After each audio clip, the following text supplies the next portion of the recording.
রাজনৈতিক সংকটের কথা বলে যারা চাপ দেবে তারা নিজেরাই চাপে আছে। যুক্তরাষ্ট্রের দিকে ইঙ্গিত করে কথা বলেছেন আওয়ামী লীগের সাধারণ সম্পাদক ওবায়দুল কাদের। সকালে ধানমন্ডিতে সংবাদ সম্মেলনে তিনি বলেন, আরব বসন্তের ঢেউ এখন আটলান্টিকের ওপারে। আব্দুল্লাহ শাফি রিপোর্ট। ধীরে ধীরে রাজপথে নামছে বিএনপি, সমতলে জানান দিচ্ছে আওয়ামী লীগও। তবে নেই চাঙ্গা ভাব, তবে বাকযুদ্ধ বা পাল্টা অভিযোগে নেই ক্লান্তি।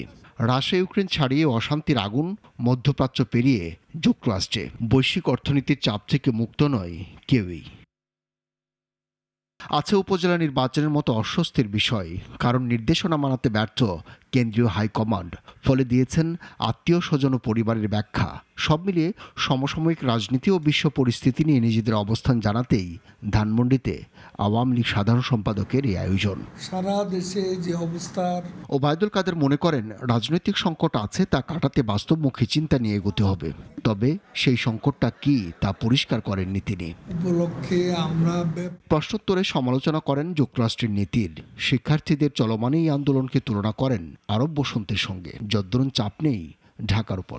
যারা চাপ দেবেন তারা নিজেরাও যথেষ্ট চাপে আছে, কারণ আরব বসন্তের স্পর্শ আটলান্টিকের ওপারে গিয়েও লেগেছে।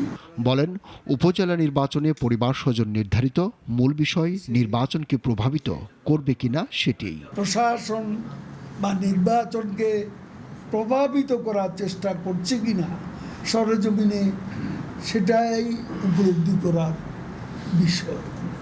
আমার পার্টির কারো এর সাথে কোনো সংযোগ নেই, নেতৃস্থানীয় কারো সমর্থন নেই।